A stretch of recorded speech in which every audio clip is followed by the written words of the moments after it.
Carlito, Dime, hermano, how are you? I'm fine. I'm Then, fine. You always gave me a heart attack waiting no, for. me too. You know, it's very embarrassing for me. But to be totally honest with you, Yeah, uh, it's a miracle. I had to get all the IT, all the engineers here, and everyone to give me a hand. To be honest with you, it's a miracle I have Instagram because if it wasn't for the pandemic and the COVID, believe me, I never even had a laptop. It was headquarters. They sent me a laptop so that we could have meetings and everything on Teams. But you know, I'm just old school, I guess. you're a cigar maker. Yeah, I am. That's what I try to tell people. You know, to relieve the pressure. I'm just a humble cigar maker. I don't know. I don't know even if I'm a good one or not, but I'm just a cigar maker. But you Yeah, know, I didn't even realize that you have to do upgrades and all that. But yeah, anyway, I couldn't figure out how to do it. But I think I'm okay now. So I yeah. apologize for the sacrifices, but in life sometimes things that you work hard at to be able to achieve become very rewarding. So Exactly. That's why I'm excited. good evening to everyone on your part of the world. Good evening for you. We are truly thrilled. It's been cooking for a long time now. I've been telling we're all excited, and you won't imagine how many lovers and supporters and aficionados that believe in Carlito Fuente. The Fuente family, the legacy, all that, fine, but Carlito now. Today it's Carlito. Gracias, gracias. I have few lines. I have like a welcome small speech, very short. If you allow me to say it, it's written. Please. Yeah. Uh, Carlos Fuente Jr., a bit of introduction for you of the Arturo Fuente Cigar Company, along with your father, Carlos Fuente Sr., and your grandfather, Arturo Fuente, are of a great Cuban heritage and considered one of, if not the most successful cigar makers in the world of cigar. You are the only brand, according to me, that outlived 100 years, and I mean it. All other brands are either younger or has fallen in the hands of big corporates or in the hands of the states. The company started in 1912 in Ybor City, Florida by the grandfather Arturo, through many sufferings in which factories in Tampa burned down to ashes, factories in Nicaragua were burned down by the Sandinista revolution, brief tracks coming forth to Costa Rica and Honduras, a swift comeback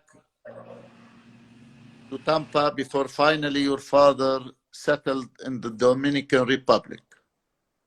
Not enough luck. Hurricane George came and put your factories to its knees, but not you. You stood up and marched again. For 100 years, the God played you, Mr. Fuente. It seems to this is a Greek tragedy written by Homerus, the author of the Iliad and the Odyssey. And I quote from this Greek tragedy. Tell me about a complicated man. Gods, tell me how he wandered and was lost when he had wrecked the holy town of Troy, and where he went and who he met, the pain he suffered in the storms at sea, and how he worked to save his life and bring his man back home. End of quote. 10 years later, Carlos Fuente Jr., you created the first successful 100% Dominican Puro, the Opus X, and after so many discouragement by the cigar expert community, it was born, became a hit, and developed to be the brand's flagship. Everybody today wants to smoke and to say, ladies and gentlemen, I present you Carlito Fuente. Thank you very much. I really appreciate the introduction. It's a huge honor to be here and to share, some of life stories, because it is life. And you mentioned some of the struggles that our family has gone through, but I think that any family that has been around for 109 years has had its trials and tribulations, and has had its celebrations, and also has really had to go through blood, sweat, and tears. I don't like to think about those moments that have been very difficult in the history, going back to my grandfather's first fire in 1924, where he lost everything. I mean, everything was burned down to the ground. He was in Cuba during the tobacco season. He came back without anything and had to start all over again. So I think that is something that is in our DNA. I wish that it's something that is not inherited by my children that have to go through the same thing again. But yeah, it's been one struggle after another. But in the last 40 years, which I have been mostly more involved with since we've been in the Dominican Republic, it's been 41 years already. I have had the blessing to work side by side with my father, a man that, for him, the word "if" doesn't exist. The word "I can't" doesn't exist. A man with such worth ethics that worked around the clock. Being by his side and seeing the struggles that he had gone through in the past, from being a young man with, who had to leave school at the age of 8 years old because he had polio, and a man that it was self-taught, but became an accountant, an electrician, a builder, and the most incredible family man, friend, and leader that anyone could ever have, and mentor anybody could have by their side. And we've gone through difficult times, and it was always my dream to make my grandfather proud of me, make my father proud of me, and to earn my way into the Fuente family. There was no way I could ever just say enough is enough. It's time to take a vacation. It's not what I saw my entire life. It was, we just keep going. And one thing that I've come to learn, even though now I see myself much older and maybe not as aggressive as I was 20 years ago. I think that happens. I like to think things over twice, not just go from instinct. The moment I feel something that I charge. Now I like to see where I'm charging into. But I think that happens. But one thing that I've learned is that after each struggle, something great has come out of it. And how you look at things and you analyze things and see the tragedy before you, but you have an obligation. I think that, and that's one of the things I think it's been something that's been passed on by my father. It's never been about my father. It's never been about me. I was taught that way. And I believe my children believe the same. It's about the people. And when you have so many people depending on you, you just can't give up the ship. You're like the captain of a ship. Even though you're not the one that's probably rowing or bringing up the sails and doing all the things and, and making sure that the kitchen is well supplied and everything, you're the captain. And the captain has to be the last one off the ship. And I have no intention of ever getting off this ship, not even for retirement, But I think that has been the motivation that during very difficult times that, we have been able to bounce back and come out stronger. But the strongest you have reached is during your own era. Is it true? Will you repeat that again, please? The strongest time Fuente ever have been is during your leadership. I really could not admit to that. Not so much my grandfather, because he was a very simple, we like to say affectionately, Guajiro. He was a Cuban farmer. He was happy with his roosters and his goats, and he made enough cigars to keep his family healthy, keep his family fed. but he really didn't have the I don't know if the word's ambition or the fight or the drive. My father worked around the clock his entire life since he was a young boy. And to see the things my father went through today, I don't think physically I could withhold that. I don't think so. I've seen my father I mean, he worked, sometimes he fell asleep on bales of tobacco because he didn't go home. And he would shower where they moisten the tobacco and everything the next morning. He had to prepare the tobacco. He had to fix everything. He had to have the materials ready. He did everything himself. And even through very difficult times, I remember being by my father in his office on an adding machine, going back on that tape, back and forth, and looking at the accounts when the due date was for payment of cigars, and saying, I got to call so-and-so account, see if they could pay me a week earlier because I have to meet payroll. I mean, those are things that if you're going to give up and you think it's time to give up, especially after, you know, difficult times with inflation the way it was in the 70s, the cigar industry was going down. There were very few people left in the cigar industry. The young generation did not want to continue the cigar industry. Interest rates in the United States were around 20%. Things were very, very difficult. And my father never gave up. He just kept on. I mean, he went to Nicaragua. We had a fire there, as you mentioned, and the revolution. They burned our factory down. Then we went to Honduras. There was another fire. But he never gave up. And I remember one day he came to me and said, son, we have two choices. Either we go into the automation to machines in Florida, make cigars by machine, because our cigar makers are very old. They were in their 70s already, 75. They were mostly Cuban, that come from Cuba many years earlier, some of my grandfather's peers. But young people were not learning to make cigars. And there was revolution all through Central America. They had the revolution, the Contra-revolution. It was very difficult. And he says, son, what is it you want in life? Do you want to stay in this business? We cannot survive on handmade cigars in the United States. People are just not learning the craft.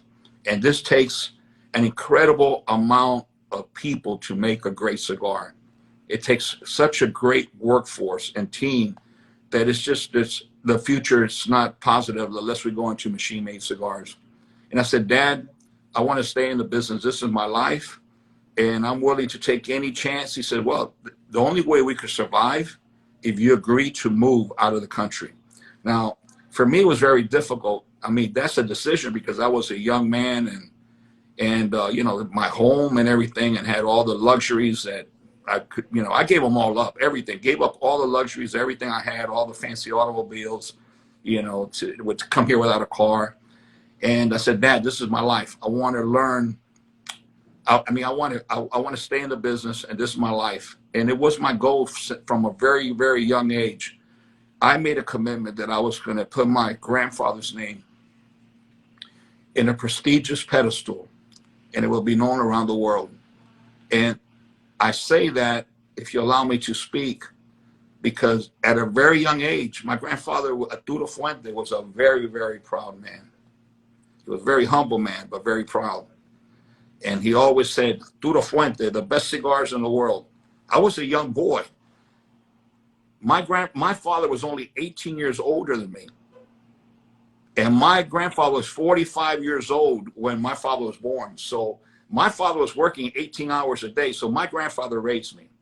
And I spent my time with his animals, and he's talking about cigars and talking about Cuba and telling me that one day when I go to Cuba, I will see that the sky in Cuba is the bluest sky in the world, that the stars in Cuba are the brightest stars, that the steel in Cuba is the strongest steel, that everything in Cuba is better, bigger, and more beautiful, and everything. One day I'm going to see that. Okay, so I was instilled with this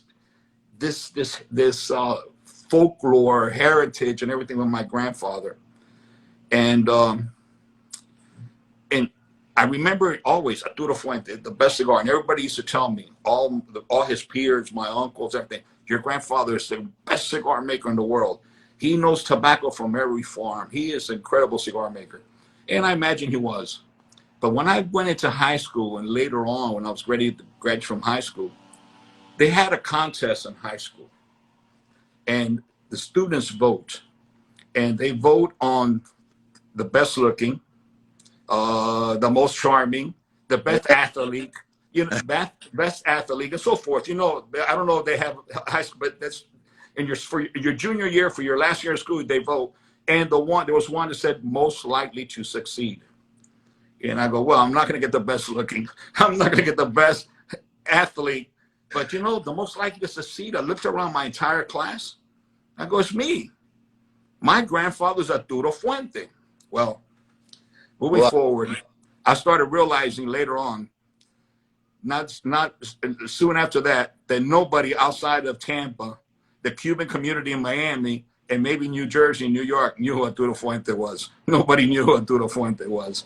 And reality hit me. And I made that promise to myself. And, you know, if it wasn't for my father's hard work and his perseverance, I wouldn't be speaking to you today probably, because I can't take credit for anything that is not supported by the roots of this long heritage and this family and the memories and the stories. Because as I said earlier, it's not about me or my father. It's about everybody in these 100 years that worked side by side with my family, that has worked, you know, with passion to make the products to hopefully make someone happy that would enjoy them. So, you know, I can't say that the toughest years have been the toughest, but they weren't as tough because my father was with me to help me resolve everything. He never gave up, always supported me. So we were able to get by some very, very difficult years. Nowadays, anything could happen. And, you know, you knock on wood and you pray that we don't have to face those challenges. But today, I'm not alone. We have an incredible team. I have support from so many incredible people. The depth of our company is there's Fuente for many years to come, generations. And today, I'm not alone. Just like I have my father, I have a lot of fathers in my world, and I'm very grateful for that. God has been good to me. Yeah, very touchy, Carlito. It's very sad that your father left early. I mean, he was 80 plus, but still early for you. And as you put it, he was a big support. I've heard it before. It's truly touching. And you're a great man because of your father. We know that. You know that. How much time do we have? I have so many questions. Can we? No, well, we have some time. Just please ask. Thank you. I understand we've got to cut a little short, but please. Yes. I'm sorry for the intro took so long, but now I'm enjoying myself. Thank you. Thank you very much. The question you don't like, you don't answer, please. Some of them you might not like. The first question is Nicaragua. Everybody now is talking about Nicaragua. Going back to the roots. Your father told you, Carlito, if I were 10 years younger, I would go to Nicaragua and recover all what we have lost in the revolution. He told you that. Then signs came by dozens around you. Plots surrounding your plots in Nicaragua suddenly became available. You bought them. And you mentioned that crops are being aged, etc., etc. According to you, everything is pointing out to Nicaragua. But my question to you, and please, if you accept it, some friends of you and siblings from the Dominican Republic would say, you have let down the Dominican Republic that have harbored Fuente for 40 years.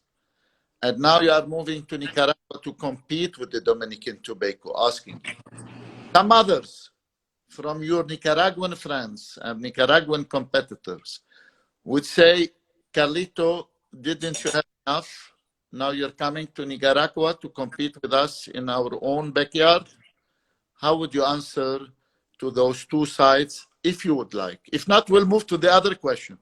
I don't think there's a question that you couldn't ask me that I wouldn't honestly answer. The answer you may receive might not be the answer that the audience wants to hear, but they will be my honest answers. Because there's nothing that any decision I make is a well thought out decision. The Dominican Republic, I will never, ever abandon the Dominican Republic. The Dominican Republic is my home, and I'm very grateful to the Dominican Republic. Not only for its tobacco and the 3,000 people that work side by side within our farms and the factory, but in everything. It's my life. I've spent over 40 years of my productive adult life here in Dominican Republic. This is my family. I would never abandon the Dominican Republic. And if there is one name who has promoted the Dominican Republic and has made the Dominican Republic their home and supported the Dominican Republic in the world of cigars, it's the name Fuente.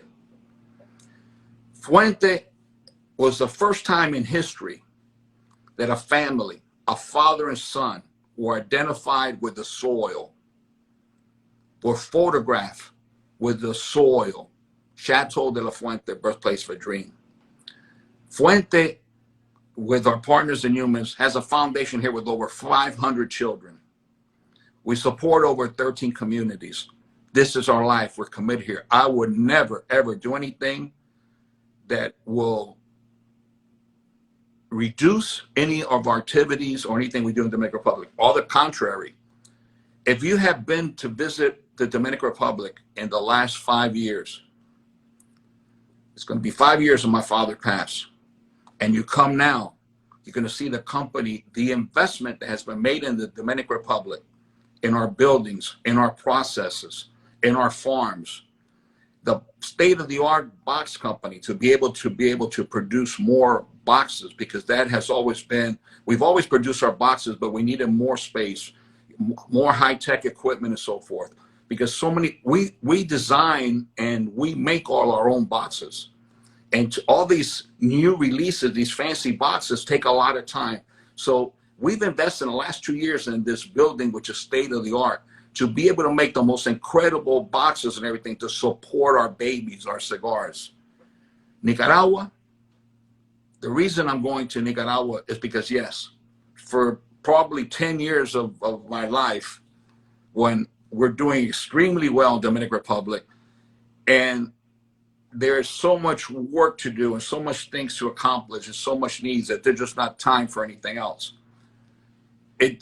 My father used to tell me every day, because my father was just that man that, you know, that he doesn't give up.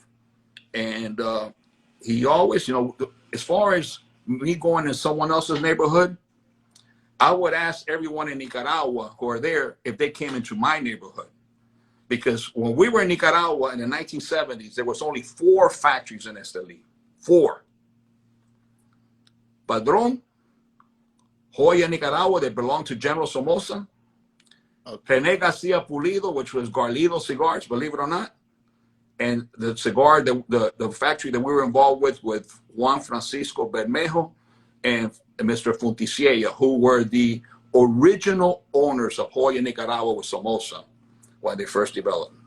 Only 4 factories. The rest were people preparing tobacco. The other Cubans that were there, they were stripping tobacco or growing wrappers in Jalapa. There were a lot of Cuban families, but in cigar making, they were. Esteli was not really known for that much for cigars. The reason I'm going to Nicaragua, yeah, my father drove me crazy. I'm thinking to myself, here's my father who is in this later stage of life, and he's got the energy and the ambition that says, if I was younger, I would be in Nicaragua. I was younger. That weighed heavily on me. When I found out that he was ill, and the doctors told me at 2 months, he lasted 1.5 years, I wanted my father to see that this was not over. Because a lot of people thought when the pillar goes in that temple, you know, the temple with the pillar holding it up, the pillar's gone, the temple crumbles. I wanted my father to leave this world knowing I'm sorry. that his life lives inside me. And I'm a continuation of his dreams and his hopes and his love. I started buying property in Nicaragua. We already had some farms there, but I started buying other property because I wanted my father to know that his dreams would come true. The reason Nicaragua, not only that, Nicaragua, yes, of course, I have a lot of friends there, colleagues and everything, and we've always been involved with Nicaragua. We've really never left Nicaragua. But Carlito Fuente is so loyal to the Dominican Republic that I never mentioned Nicaragua in any of my interviews, but we always had farms and tobacco from Nicaragua. Always. We never left Nicaragua. And there are people who know that. We've always been involved with Nicaragua. But my heart was to promote the Dominican Republic. But Nicaragua, I look at it in a different way. I'm not going over there to compete with anyone. I don't see it that way. Because there's room for everybody in the world. The world is growing. The world is growing not outside, but the world's growing inward towards each other. There's so many people who are finally understanding, you know, the leaf and what it does and brings people together, and the enjoyment, the companionship. The people are understanding that there's so much room for so many more people. I'm going to Nicaragua because Nicaragua will strengthen us eventually in the Dominican Republic. And the Dominican Republic vertically will strengthen Nicaragua. We're not going to Nicaragua to make a Nicaraguan cigar. We're not going to Nicaragua to make a Dominican cigar. We're going to go to Nicaragua to make a Fuente cigar. But it's not going to be the same Fuente cigar I make here. It's going to be different, but it's going to come from the same chef. Probably the same house style, the tobacco. I believe in aging tobacco, and I believe in certain things. The plans for that factory is a replica of this factory and all the systems. We're not going to make cigars the way they make in Nicaragua. Not that there's anything wrong with that. They're successful. But I don't know that system. I only know the system that's worked for us and that we've learned upon our mistakes for the last 100 years. So the same system of aging, the same system of the rooms and the aging rooms and the same type of fermentation, the same things we do here, we're going to apply it in Nicaragua. I've seen Nicaragua that is going to be a support for the Dominican Republic and vice versa. There's a lot of things that we have here, we have control here that are not possible in Nicaragua that we could support from the Dominican Republic to Nicaragua. Today, the world is closer and people from around the world is closer. And like I said, I'm not going to Nicaragua to create any problems. That's not the Fuente way. No, I'm going to Nicaragua to hug my colleagues and be there, support them. And hopefully one of my dreams is to build a foundation there and help the children of Nicaragua. I think that it's an obligation or need that I've learned from my father and the people who surround me, because you always surround yourself with people who believe like you. And the people that surround me are people who believe in giving back and helping those that are in need. And I think in our world of cigars, we've been blessed. And through that, we're able to help so many people through charity and so forth. And that's my ultimate goal in Nicaragua, to build, hopefully with some school, clinic, or nurseries, whatever we could do. Once we're there and we know what's the need, something nearby in the city or something, that we could do something. But again, I'm not there to create any problems, all the contrary. I'm there to build, to teach the Fuente way, to teach our people. Start with a school, start teaching, do things slowly, not to take over the world overnight. I just want to be there and do things right. I'm sorry. I had to play the devil's advocates. You would understand, but thank you for being such a great man, Carlito. Thank you for this heart-to-heart answer.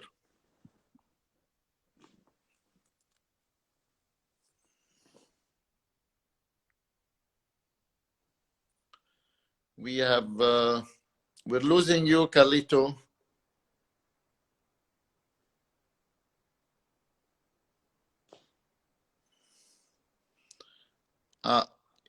You're back.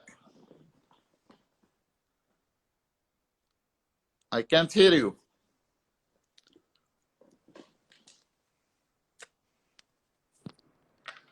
Would you like to exit and join again? I cannot hear you.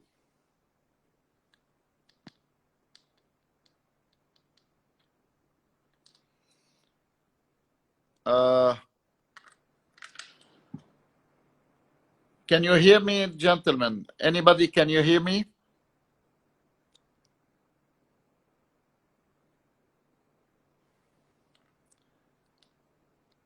Hello?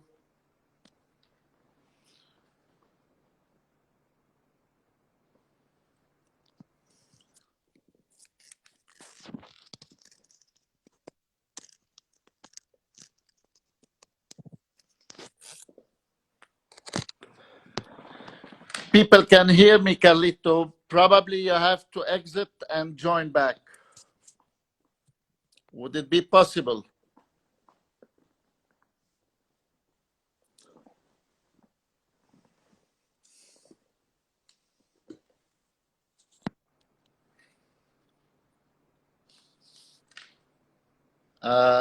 It seems the problem from your side, if you can hear me.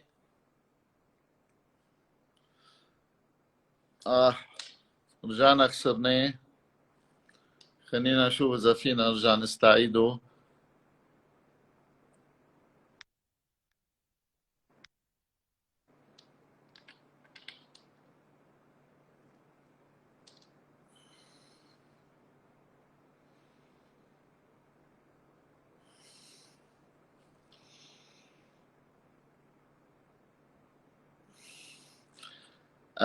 قاسم موجود.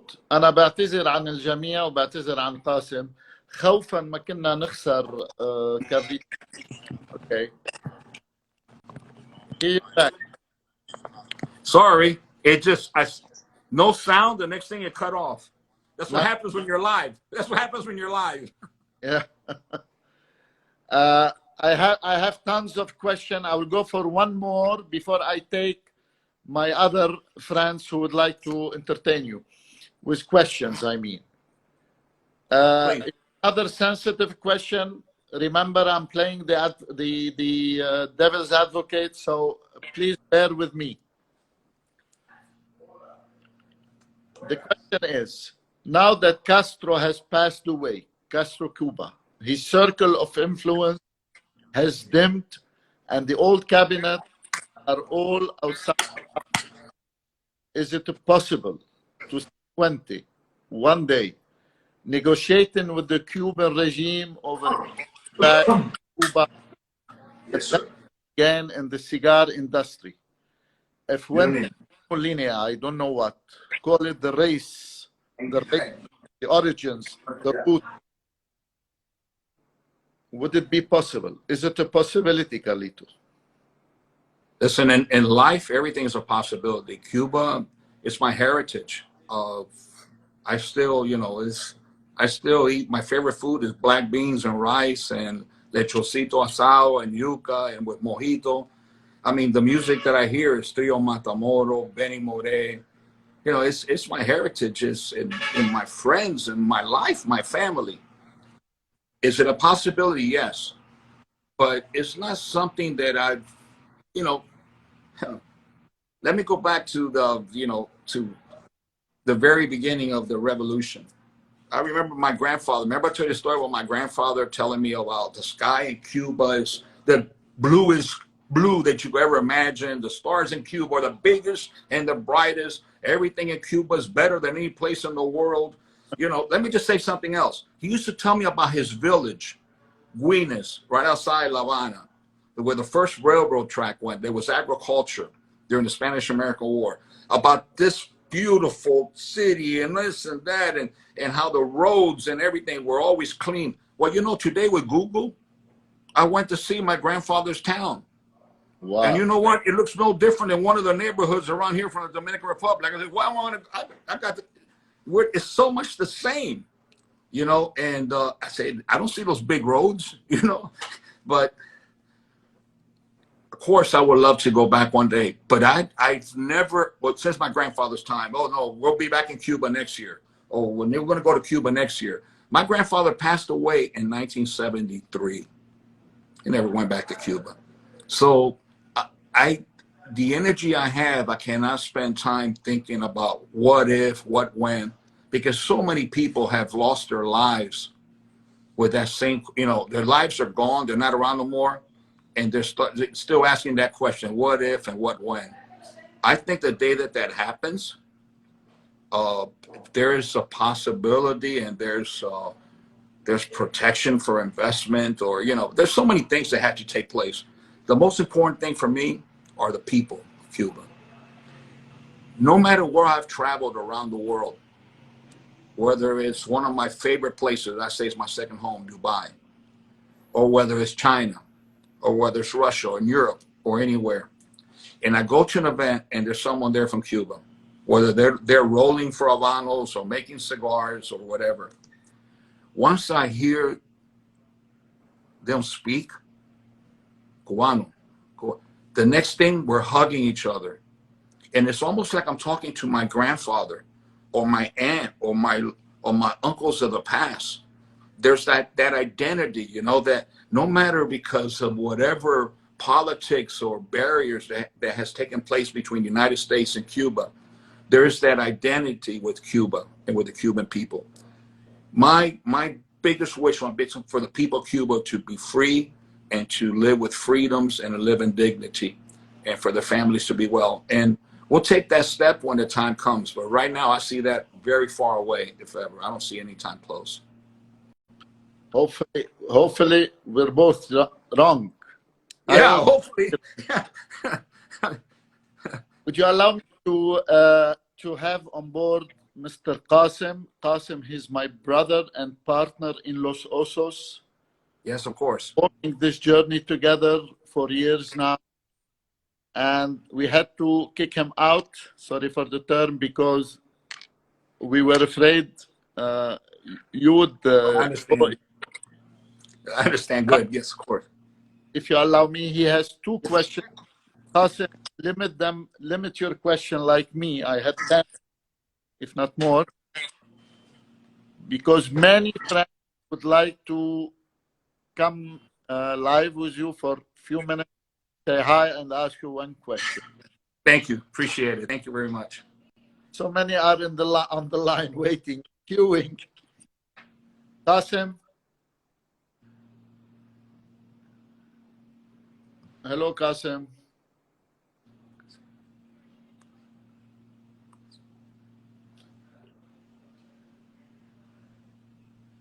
Are you online, Qasim? I think he needs to update his Instagram. Let me see, where is he?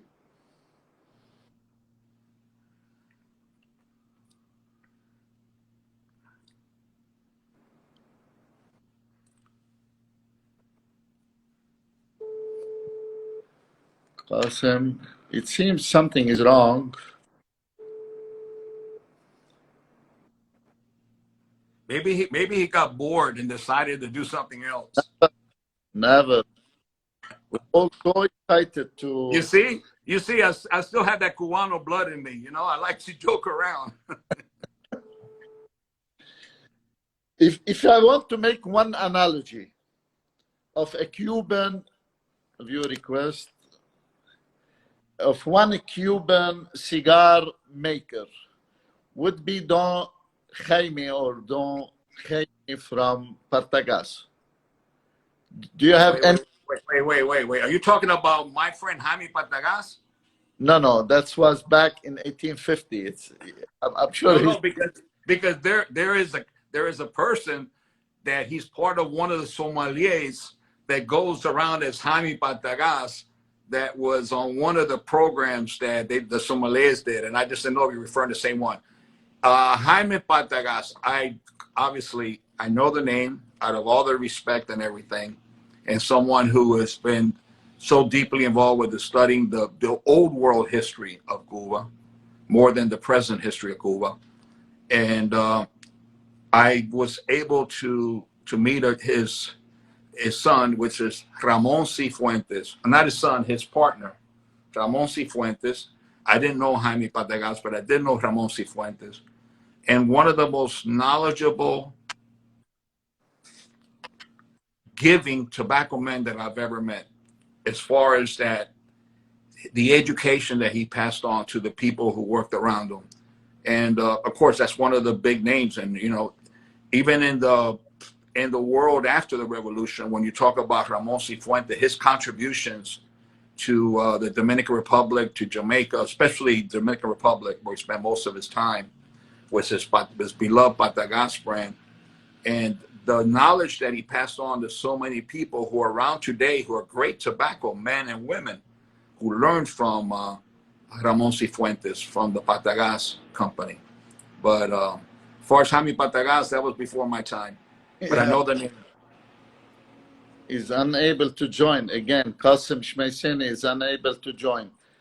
Manush Bara, would you like to attempt to join us? This is another gentleman, a big Oso from Dubai. He met you a couple of years back during the Dubai event, and we were like communicating, and he wanted to join. I don't know if today there is a problem inviting more than one. Something is happening. Anyway, Maybe they could ask you the question and you could pass it on and they could listen. exactly. If there is a problem joining us, gentlemen, please pass the question. I will reopen the commenting. Small questions. When are we aficionado of this part of the world? This is a very important question to us, all of us in this part of the world, Carlito. This market and other markets of the region would be able to find the Fuente at the US prices plus a reasonable premium. Well, I really can't make a comment as far as prices because every country has different duties, different taxes and so forth. But I could tell you that our representative Petrus, that's from Cyprus, and our distributor Cherubel Karams, we are very, very, very anxious to develop the market with Petrus and with my brother Faris Nasser. For years and years, for all my visits, which started with Hublot, that we did in Dubai, the launching of the Fuente Opus X, Hublot watch and so forth. Most of the people that I've met and become really close friends with are from Lebanon that I've met in Dubai. Many of them are. And look, right there, my buddy. Hello, Don Carlito. How are you? Man, good to see you. It's a great opportunity, Don, to see you, my friend. Thank you. No, I follow you. I know all the time. I see you and everything, and I really appreciate the passion. There and is the love so much love in the atmosphere because of seeing you, my friend. Thank you. Thank you. Thank you. I hope we don't have to wait that long again. It's been a tough year for all of us, or a year and a half. But yeah, last event we were at, we had a great time. It was a beautiful event. Yeah. It was a great day, my brother. It was a great day, Don. And I hope you'll come back again. Yeah, no, as I was saying, listen, there's one of my bucket lists is visiting Beirut and Lebanon. And we've been planning this for so many years. Petrus promised me, Ferris says, this, we got to do it, but we're going to do it right. And it's just been one situation at first. Well, something happens, and then we did the launching of Dubai 2020 for the grand opening for the airport, which was, was practically stopped because of the pandemic and the airport being closed. It was a way to serve a general market to one place, and what could be duty free or so forth for people who are leaving Dubai, but and everything was stopped at the airport. But it was my way to serve that community, and I have so many friends who are second and third generation from Lebanon in the Dominican Republic. I don't know if you're aware how many Lebanese families are in the Dominican Republic. It's incredible, from past presidents to people all over in leadership. It's just, the Lebanese remind me of the Cubans.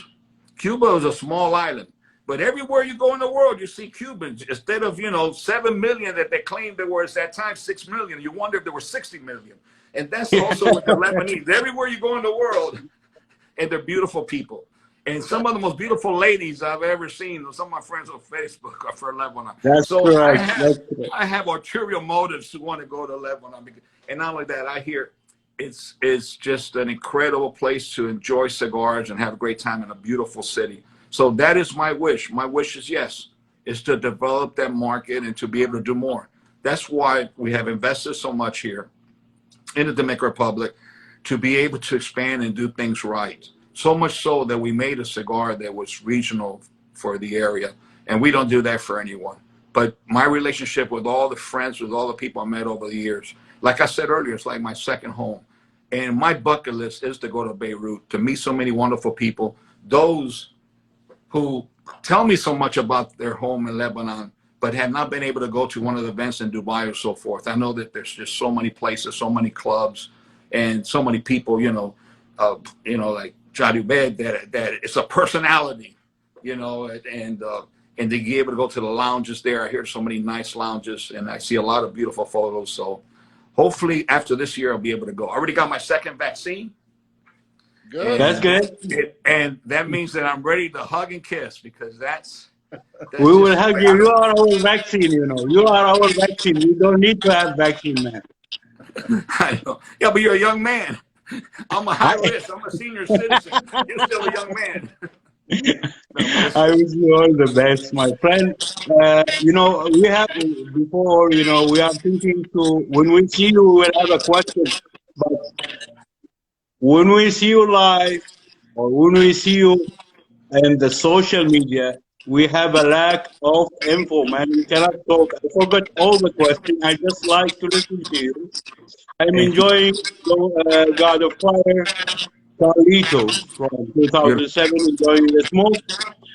I know Eli have so much question he gave to you, but I don't know what's your expectation for the future after this incident with at least for the Middle East. I don't know. No, our expectation for the Middle East, Dubai was just a launching point, because we felt that was a hub, a center where so many people travel, and it was ideal. So many people from Lebanon there, from all over the Middle East, and we already have plans to do things. I was supposed to be with Petrus there a year and a half ago.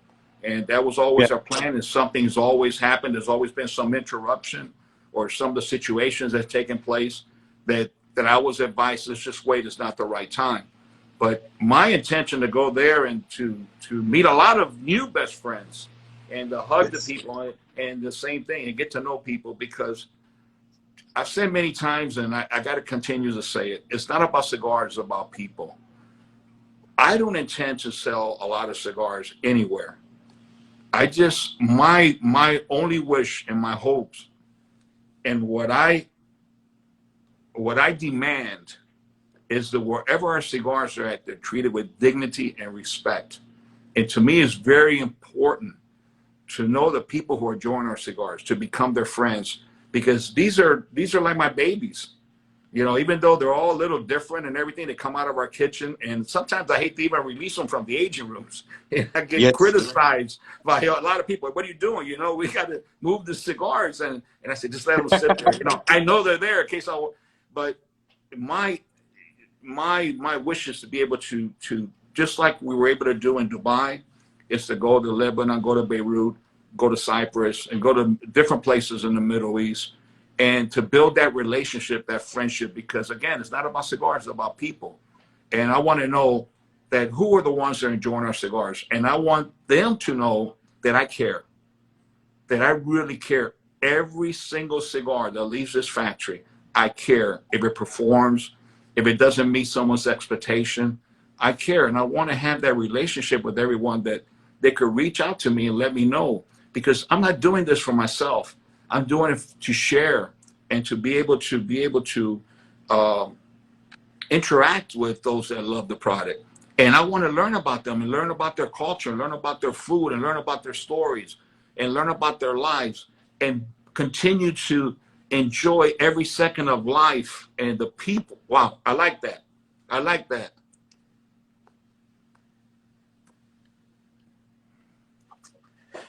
You got it down. You got it down. Let me ask you a question. You're smoking a cigar? No. You're smoking a cigar with Cameroon wrapper. That cigar is Cameroon wrapper. It was by Carlito, because I can't see from here. The by Carlito is Cameroon wrapper. Yes. The by Don Carlos is an Habano, Ecuadorian Habano. Now, it goes to show you the wrapper plays a big influence because you get the sweetness of the wrapper. But I bet you that cigar has a lot of spice. It's amazing. It's amazing. It's amazing, It though. has a lot of spice because that's where the chef comes in. That's how you get something and you blend it in the chef and everything. That's our house style. And but yes, I'm looking forward to that day. Hopefully it's not too far. Definitely my next visit, if God allows, my next visit to the Middle East, I definitely want to go to Beirut. A lot of friends I want to see. Like I say, give them a hug and get to know them and know their friends and continue to build this relationship that we've already started. Okay, there is another question, Don. Is the coronavirus now for 1 year? Is a lot of delay in your total plan, either for No. the regular Dominican or the new plan and your father plan about the Nicaraguan? Or Well, you start to continue now? well, no, it's been a tremendous setback. If to say otherwise would be avoiding reality. It's been a tremendous setback. We were closed here for 2.5, almost 3 months. And then when we started, maybe we started with with a much smaller work team. We did the spacing, all the tables, we had to rework everything. We've added a lot more different rooms. And we were closed and we started little by little. Today we're back on track, but we're still catching up from 2 or 3 months with that we weren't shipping. So I don't think that, I don't count the boom years that people talk about, because during the boom years, we didn't grow more than 5% a year or something. We don't believe we can only make so many cigars, and we want to be around for another 100 years. So we don't, even though the demand is huge, we don't force production. We do things the same way we've always done it, because whatever is in that aging room that I don't ship today, I know that whether it's tomorrow or next year, I'm going to ship it and people are going to enjoy it. So it's, to me, my mind, it's you don't run a cigar company with a pencil and paper or a computer and adding machine, like was mentioned earlier, what's happening to the industry in many cases. You run a cigar company with your heart. And if you do it properly and you run with your heart and passion, and everyone on your team has taken you've been able to pass on your leadership of that passion and their obligation, their responsibility to the consumer and people around the world who enjoy the products, then you got the winning formula. And I think you will see within the next 6 months that things are going to start improving as far as shipments and everything, because it has been very, very bad. It has been. We're catching up, but don't forget, what we've caught up in the last 4 or 5 months, that's in the aging room now. What was shipped was stuff that were in the aging room from before, because to remove from the aging room, the way Fuente works, you have to enter in the aging room. It's like first in, first out. So to be able to remove cigars we're making. So now things are getting better and so forth. So I think that we'll catch up. And my concern has always been, what happens when you have too many cigars? It's We'll not smoke them. No, yeah, that's a good. No, but I never,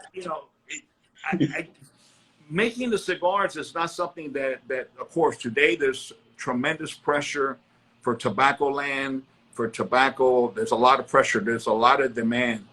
Things are not easy today. They've become very, very difficult for wrappers, for fillers, and it's become more and more difficult. That's why we've had to purchase more land. We have to do things ourselves more and more to secure the future. But all these things will all these things will fall into play, but you just have to be patient. And if you do things correctly, the rewards will pay off. And Nicaragua, the reason I mentioned my vaccine, because in 2 weeks I will be in Nicaragua, and we're going there with our team and everything. We're meeting with the builders and all that, so we can start breaking ground, because everything is ready. And we got Felix Mesa there, who's running our Nicaraguan operations now. We've grown already. This is our 6th crop, and we still haven't used that tobacco. It's all there. And all these, so when we get to Nicaragua, we can start working on blends and doing things different and so forth. So make a cigar that you're going to know when you smoke that it's made by Fuente, but it's not going to taste like what you know now. Like I said, it's not going to be a Dominican cigar. It's not going to be a Nicaraguan cigar. It'll be another Fuentes-made cigar. Uh-huh. I, Okay. I have few questions. We are not able to host more. For some reason, Instagram is blocking my friend. You allow me. There is one from a lady from Saudi Arabia asking you two things. When are you going to visit Saudi Arabia? You have a large community of fans in Saudi Arabia, and she says if it is possible for you to make a regional for Saudi Arabia, and you will get all the resources. They will back you whatever you request. Uh, I thank her very much for her support. And of course, Saudi Arabia is one of the places that I do want to visit. We have been in communication with Saudi Arabia, and we're now in discussions with them. And hopefully we'll be able to work something out that we'll have an opportunity to have our cigars in the right places in the hands of the right people that can enjoy them and appreciate them sometime in the near future. I don't know when that will be. I don't know if it'll be in 2021 or the beginning of 2022, but I think things are looking well. I don't know how big of a market it's going to be. To me, like I said, it's not about numbers or selling cigars. I want my cigars to be in the hands and in the mouth of those that really appreciate and enjoy them. Few more questions. A question from Salam Shwaifete, a friend and a big fan of you also. He said, please name 3 factors contributes to the success of Fuente other than the family. It's a question because it breaks up a little bit. Is a question, what are some of the other factors that contribute to the success of the brand other than the family? Is that the question? Yes, exactly. Well, the family just happens to be here. And the family, the family is the factory. The factory, the family is everybody who labors here, who works here, who breathes the air in here. That's all the family. So, it's just an incredible team of people who many of them have been with us for 38 years, 36 years. Now we have even a second generation with many people who their parents were either supervisors or were with us or with us now. It goes back to relationships, goes back to people. The people who grow our tobacco are the same people or the same families that grew tobacco from my grandfather. And their fathers grew tobacco from my father. Now they're growing tobacco that they grow tobacco for us in the farms that we don't own directly, but they grow our seed, they grow our tobacco. So it's relationship and it's situations and good times and bad times, like a family that we're there for each other, because sometimes we've gone through difficult times and we've had their support. But in the tobacco world, it works the other way around sometimes. Many times they've had difficult times and we've had to make the sacrifice and show them we'll support them because we are a family. I think that to make good, you have to have the right resources. You cannot make good cigars with tobacco that's not good. And Yes. if you have the best of the best, what is available or obtainable, what you believe in, because I may like certain tobaccos that maybe some of my colleagues don't really prefer, and they may have a taste for another tobacco that is not my preference or doesn't fit in our portfolio. Doesn't mean one is better than the other because it all influences different tastes, which makes this world so colorful and so good, and so special. But I think that one of the secrets is our commitment to not making the most cigars, but trying to make the best humanly possible. And I strongly believe that is only achievable with the best tobacco that's been rightfully, properly aged tobacco. I think that is very important. To be able to achieve that, it takes a lot of years, a lot of commitment, a lot of resources. a lot of space, and to have the that you can rely on the same people who you've been doing business with for generations to give you the, you know, the same tobacco, do the same thing, that you could depend on them and you don't have to make sudden changes. I think, you know, we're using the same tobacco we've used for years, and aging it properly. And we have so much resources that by tweaking a cigar or changing the binder, or doing this or that, or the filler, you could come up with a different sound or a different melody with, you know, with the same music or the same, you know, the same types of tobacco. I think it's aged tobacco. I think tobaccos are resources. I think experience. You know, people don't talk about experience, but I think wisdom comes through experience, and wisdom comes also through trials, tribulations, through failures and success. What works, what doesn't work, and don't make the same mistake twice, or maybe don't make it twice. So, you know, if you need to make it twice, but don't make it 3 times. You learn from experience what works, and that is why what's worked for us. If a cigar is not in that aging room, if we say 1 year, maybe 6 months is the same, because nobody has scientifically said that this cigar is better at a certain point. It just becomes a pattern, a system, and to me, that's sacred. Don't change what has worked and what people love. Don't change it to supply the market quicker. Don't change it because you're under pressure to do it. You know, that's one of the magic elements also of what also contributes, other than family, is maybe that goes back to family. It's that nobody could fire me.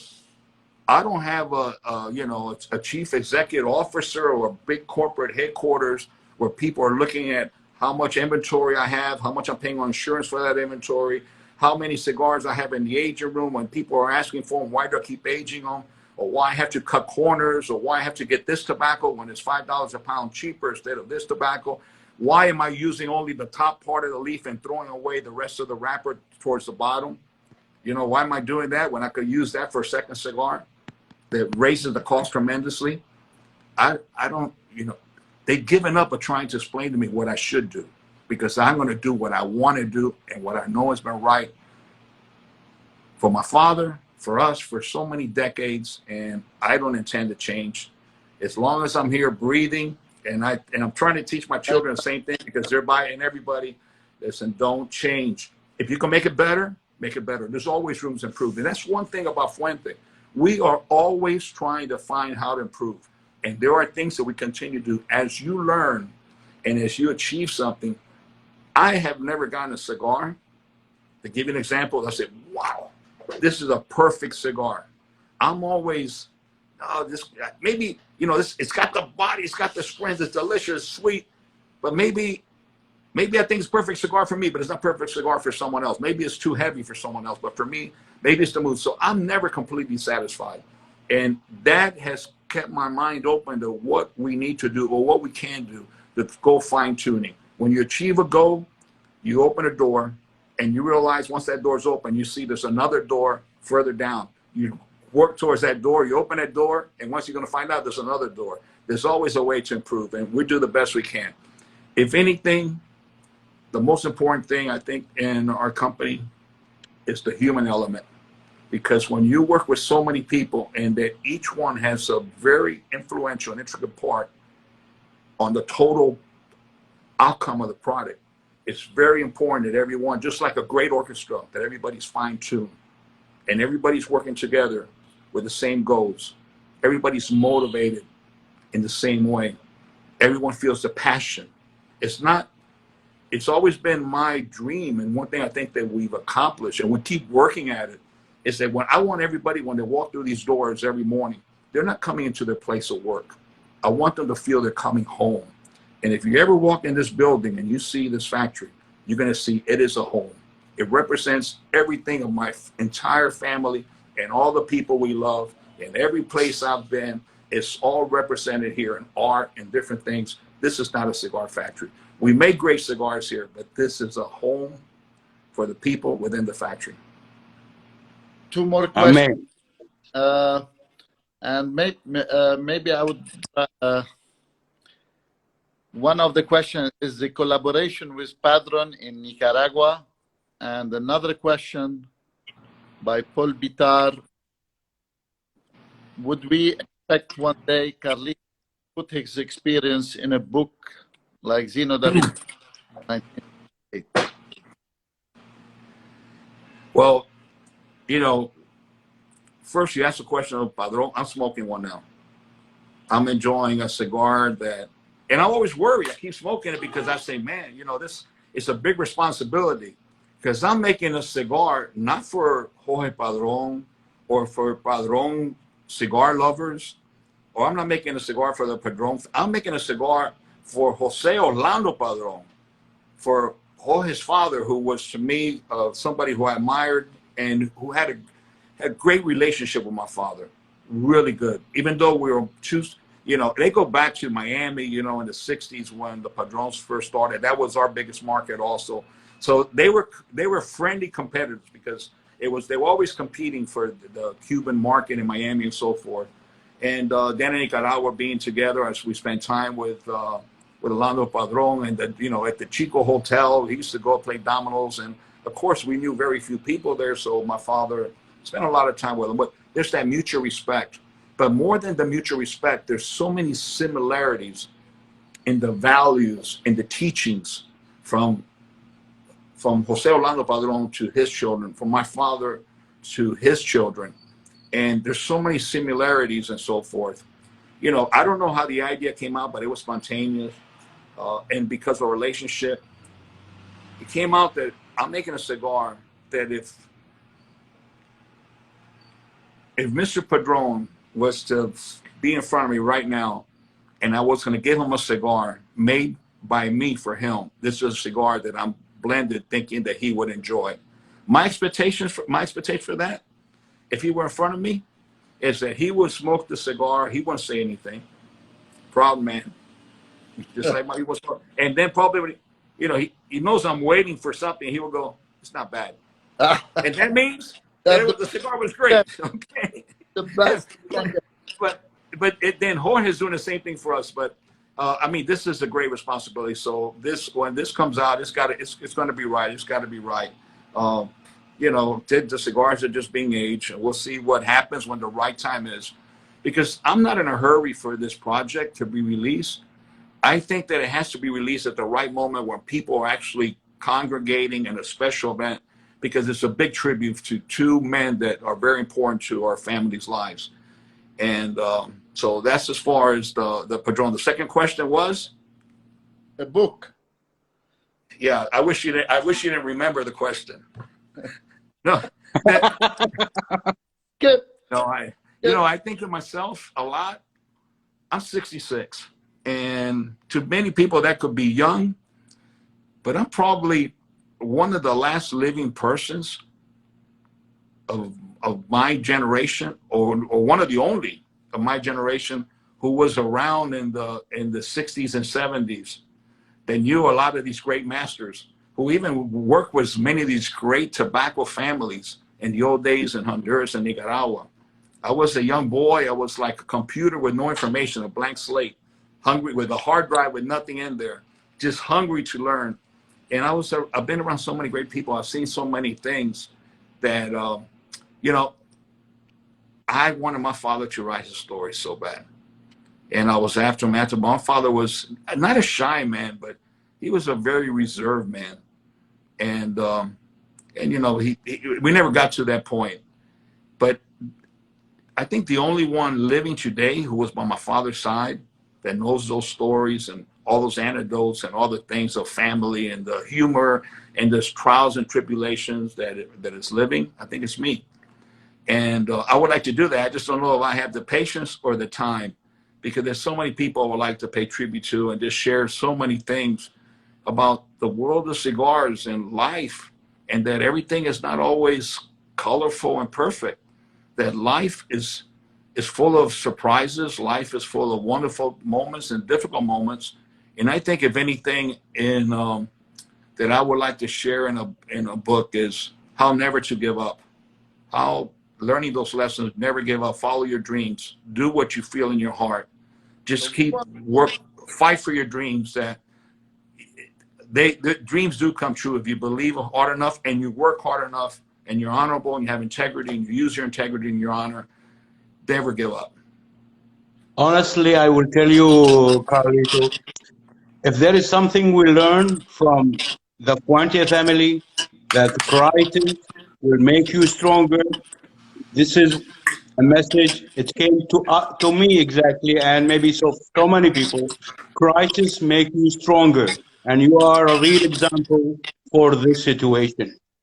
Honestly, I say that Thank you your so much. family being uh, in a Christ after Christ, and you stand up for it for more than 100 years. And this is an example, and should be in a book, and we'll be honored to read it and enjoy and learn about your experience, you, your father, and your grandfather. Well, This I want is to share something something with you you should that, not go and miss it. well, thank you so much. It means a lot to me coming from you. I know your passion for cigars and your love of the history and your admiration for all the families in the cigar world. So you brought something to mind when you talk about crisis. I'm right now going through, we talk about hurricanes, we talk about revolutions, we talk about fires, flooding, but I am now going through, or I've gone through, or proven that I could survive the biggest crisis that I ever thought I would have to face in my life.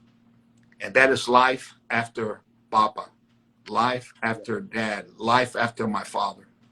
Peace upon on him. Peace to him. Yes, and thank you. Yeah, amen. Thank you. And that was something as a young boy. My father was 81, but my grandfather lived to be 85. And my father, even though he was 81, 80, I mean, he drove every day. He was strong. He was the leader. He's constant energy. And it wasn't to that moment he went in for a gallbladder surgery, in and out. They go through the belly button, in and out, and everything. And behind the pancreas, they saw a little white speck. And they checked it, and it was, stage 4 cancer. And, it was done. And he never had any symptoms. He did tests and everything. Well, they gave him 2 months. He lived a year and a half. And and he did not pass away from the cancer. The cancer never spread. He was in New York at Sloan Kettering. I got to thank Sloan Kettering on experimental medication because he didn't want to give up because he had to be at the factory.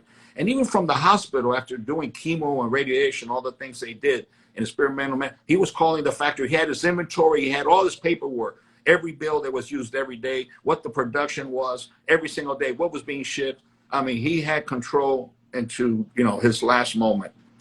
And, I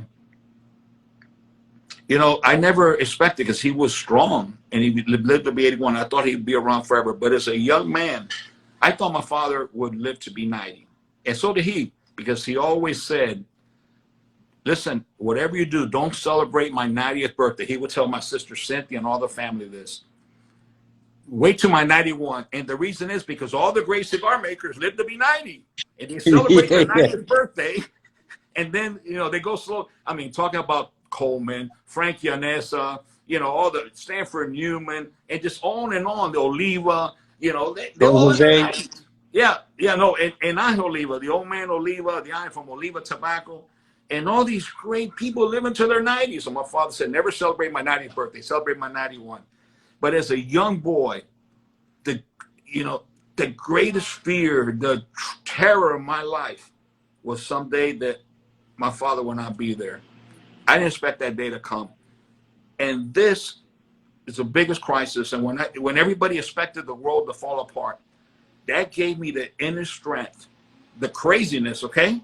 Whatever it was, the hormones, whatever went wrong in my body, the depression, everything that I went through, gave me stuff to say, no, we got to build. We got to build a box company. I need to do this. We got to go to Nicaragua. I got to start farms. We got to do this. No, it's got to be, I'm not building it for today. I'm building it for a generation from now. I'm building something for the future. This is not about Carlito. This is about the continuity and our commitment to everyone who enjoys our cigars, that they're FUENTE for a long time. So yes, crisis, when you say crisis has been a part of our lives, I just hope I don't have to go through another one. Amen. Can I respectfully ask you to exit the room, because maybe we can only receive, not 4, waiting. Okay, I'm okay. sure you have to try this, Abu Hussein. I'm very Anyway, thank you, Carlito. It was a great opportunity. Thank you, my I brother. will Thank wish you. I you all love the you. best, Thank you. and I wish to meet you in life again. All the best, my friend. Thank Thank you you. very much. Thank you very much. You're welcome. And if you I, ever hear I my will, part of I the will, home, my part of I the home, will I'm going watch to you show you from Fuente behind. I will watch hospitality you. and a red carpet treatment. Thank you very much. Thank you You're very much. welcome. Bye, Bye-bye bye, bye. now. Ciao. Let's see, Carlito, if Qasim can join now, my partner again, and my brother. He's been waiting. I don't know what's wrong. Yesterday we had the 3 session live, and we were 4 all the time. I don't know what's happening. Let's try one more time.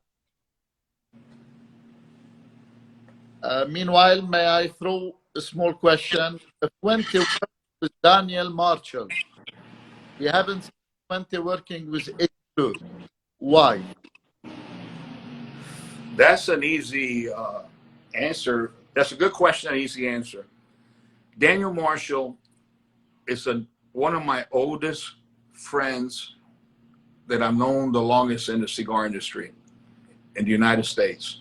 Uh, Friends, because every time there's been some kind of gathering or convention, everything, he's just a super nice man who I've come to really admire and love, and I've really come to appreciate his work. I know about Daniel Marshall, his work. Daniel Marshall is someone who's a specialist in providing ultra luxury and the best handcrafted humidors and products. And he came to me for this celebration that he wanted to do something that was very, very limited, even though we're so short of cigars. It was not a big quantity because it was very, very small amount. And because of the very small amount, I dedicated one cigar maker to make that cigar. And he waited patiently. And a year and a half later, almost 2 years, I sent him some of the cigars. And he introduced it. We had a big event in Austria that was an event for the environment with Arnold Schwarzenegger and all his friends and so forth. And it's something that, you know, I'm very proud that Daniel Marshall asked me to do something and celebrate this with him. It means a lot to me because, first of all, he's a special friend. And I know that those who enjoy this is a very special cigar. And those that these cigars reach, I know that the people who really appreciate the best of the best in life. And it's just a great opportunity. And I'm very, very proud of this relationship. One more question. Thanks God, from my point of view, Fuente didn't fall for the monster dollars, the 60 ring gauge. Why and what's the post like? I don't know. Talk about pressure. I've been really, really pressured. We do make a 60 ring gauge. We make 1 or 2, but I make cigars first that I like. When I make a blend or come up with something, it's an inspiration. It's just like I compare it to maybe a songwriter or someone, music, that I don't think you could just ask someone, hey, listen, come out with a #1 hit. We need a #1 hit. Go out and write it. I don't think it works that way. Sometimes years go by that I don't do anything. But then sometimes during my deepest crisis, you talk about crisis and moments that may be depressed, not sleeping because I have things bothering me. These ideas come out, and we create something that is new and inspired like that. But I'm sorry, I lost you on the question. I'm sorry because I started thinking about my deepest crisis and everything, and I got your question again. The 60 ring gauge. Yeah, What 60 ring gauge. Yeah, I didn't want to answer that question. Maybe I'm trying to avoid. No, I'm getting so much pressure from everybody. Now it's 60, 70. I even hear this 80. But everything that I do is something that I first believe in. I have to smoke the cigar And whether it's a mild, medium, full body, complex, whatever that cigar is, to what intensity, is something that at that moment was something that I envisioned, that I wanted to create, that I believed in, that I said, this is a hell of a good cigar for this type of moment, for this type of enjoyment, this type of smoke. It's hard for me to put a 60 ring gauge in my mouth. Maybe my mouth is not formed properly, but it's difficult because even when I smoke a 60 ring, and now I'm not talking about 66 or 70, when I go to put it in my mouth, I have problem that you get air from the side. Yeah. So I'm not one of those guys that puts this much of the cigar all the way back, clench it down, close it to bring the smoke in. To me, people talk about, 6 elements of cigars, and to me, combustion is very important.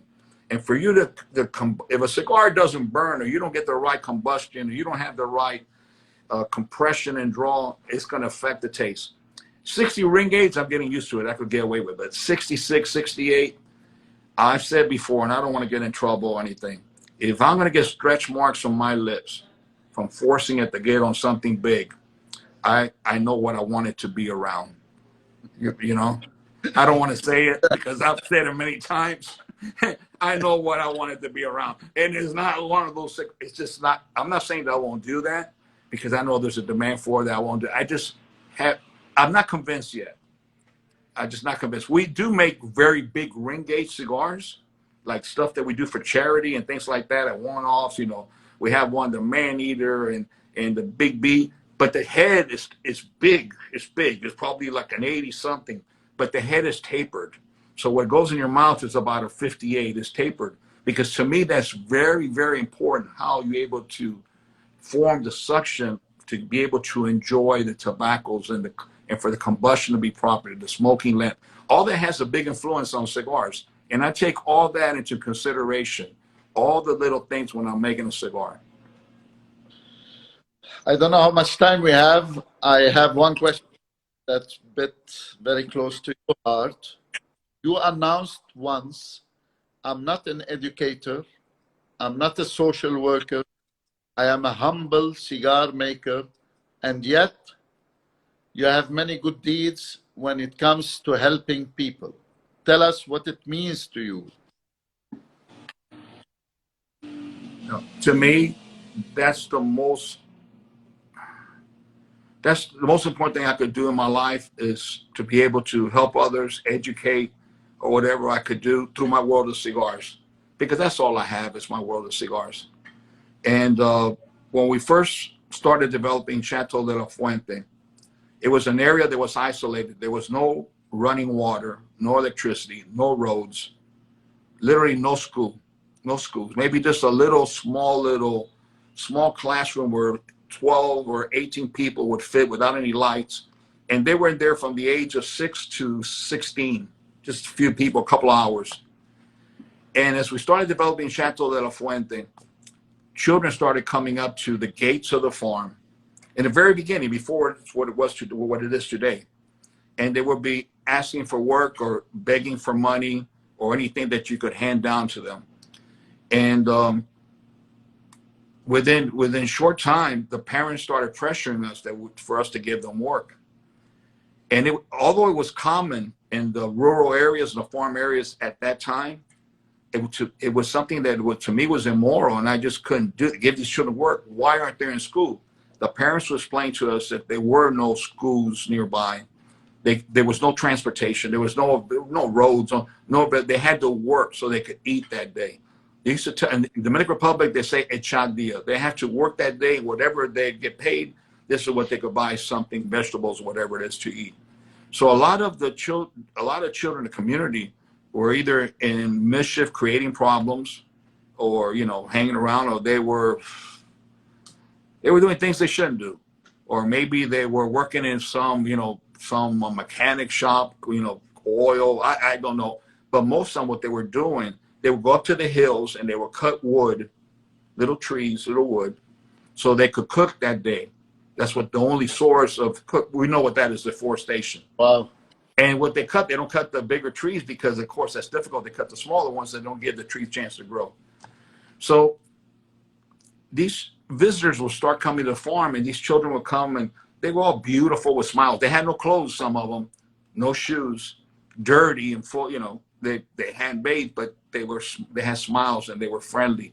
And they made people happy just looking, just watching them, and whatever it was, taking a photo with a digital camera, showing them the photo on the camera, which they had never seen a camera before, all these things in this isolated area.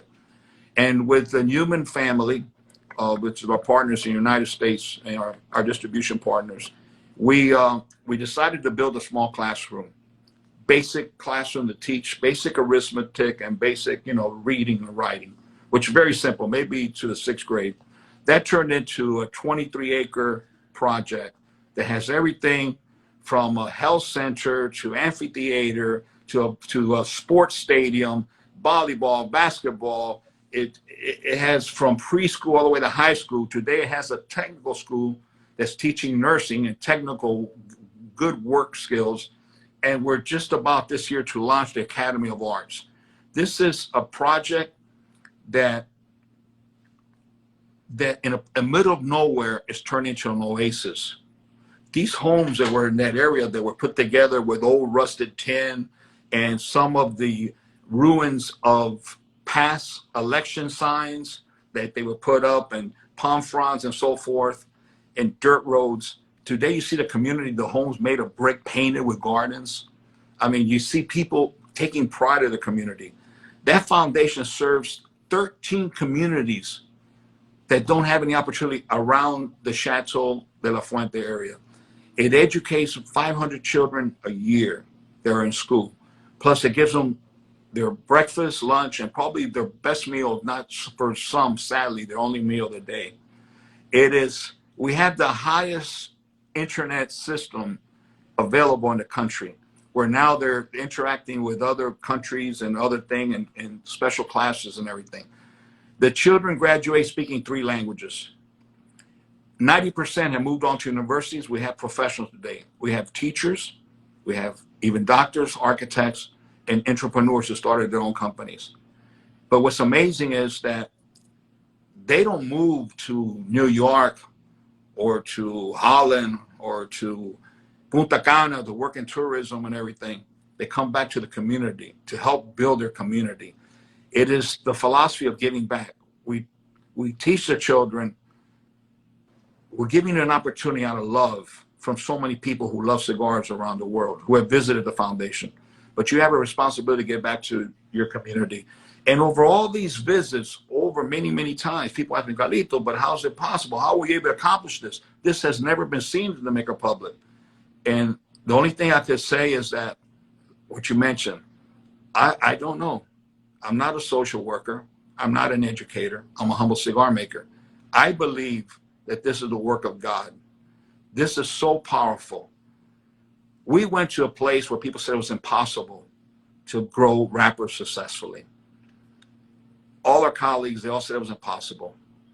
It was a struggle. It took many years, but we achieved one of the most sought after trademarks in the world for premium cigars. It changed the world of cigars, from the packaging, from the look, from the image of a father and son in the tobacco field with a guayabera on a hat. Now, you see so many people now with hats and guayaberas, you know, with cigars. It didn't exist before. People were with Armani suits or with Stefano Ricci suits at the events. Now, even the dress, the Fuente look, is come from the Chateau de la Fuente and the brand Opus X. This doesn't happen to normal people, humble cigar makers like us. Yeah. I believe that cigar, thank you. Yes, that's another Lost City, Andy Garcia. You know, from the sale of that, there's a scholarship fund that Andy Garcia does, and we grow. Right now, we're going to grow in the crop this summer for another crop for the summer crop for that cigar. But these things don't happen to normal people, that you get a brand that became the most controversial brand that people said was impossible and brings so much attention. Through this brand, gave us an opportunity for charity, for people to come to visit the farm, to see the children, to support the foundation. And I believe that X, the power of the X, that was the bridge that was God sent to bring us to a community that no one would dare to go into, to try to achieve a product that will bring awareness to the need of those children. If it wasn't for Fuente Besex, there would be no Cigar Family Trouble Foundation. And I would have not learned so much about life than God, I have since the birth of that cigar. With that, I could write a book alone. God bless you, Carlito. We're Thank you. waiting for this. Truly, a book. Thank you. I don't know if I have the time for one wish. Yes. One wish, not a question.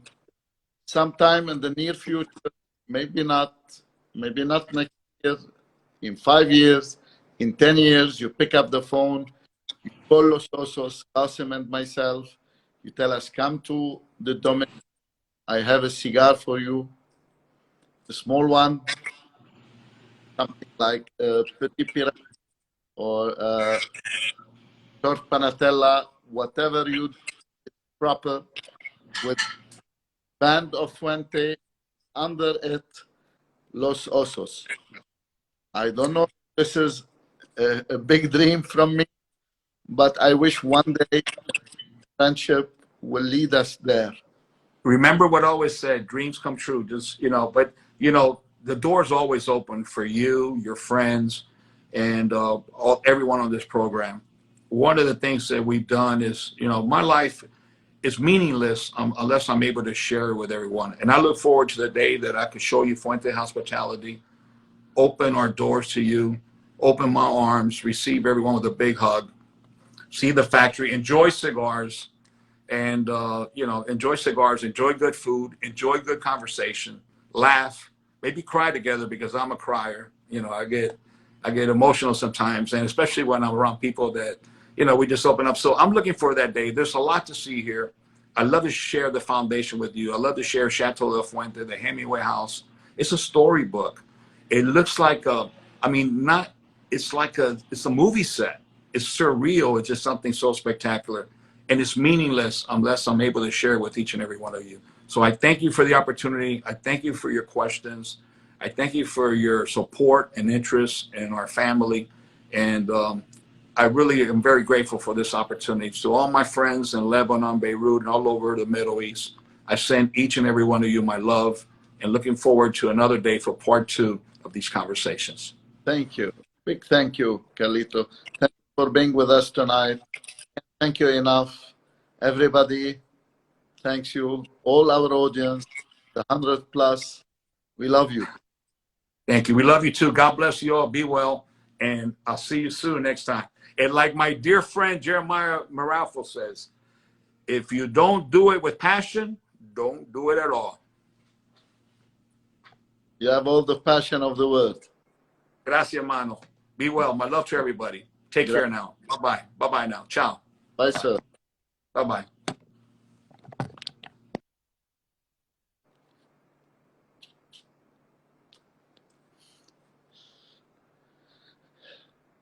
هذا كان لقاءنا الكبير مع علم من أعلام السيجار في العالم، كارليتو فوينتي. بنشكره بلسان الجميع، بنشكر الجميع على حضوركم. بعتذر كمان مرة انه خيي وصديقي وزميلي وشريكي قاسم شميساني ما قدرنا نطلع، جربنا 20 مرة. bad luck, my mistake. اكيد بيتفهم قاسم شميساني، ما بعرف اذا بعد بيطلع معنا قاسم. نشكركم جميعا، ميرسي على الاسئله جميعا.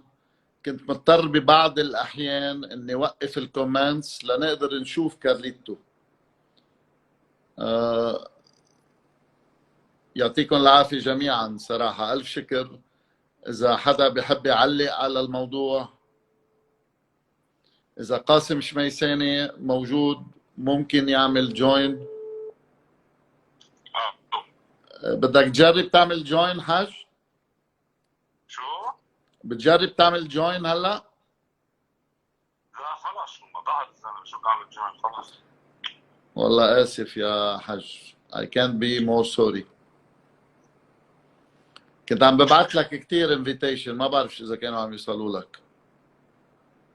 خلص مش رح ما حاطلع اخر شيء، انا بطلع على الليل خلص، يا بنفوت من الاول. بس كانوا عم يوصلوا لك الانفيتيشنز؟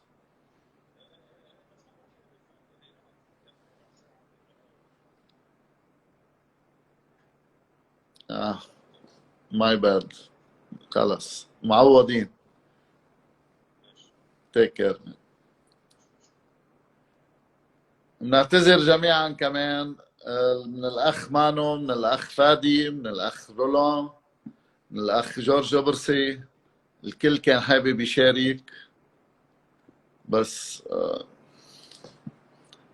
جربت. ما بعرف اليوم ليه ما كنا عم نقدر نستقبل اكثر من شخص. كيف فات على اللامية روح قدس والله. نشكر الجميع ومنمسيكم وتصبحوا على خير جميعا. شكرا.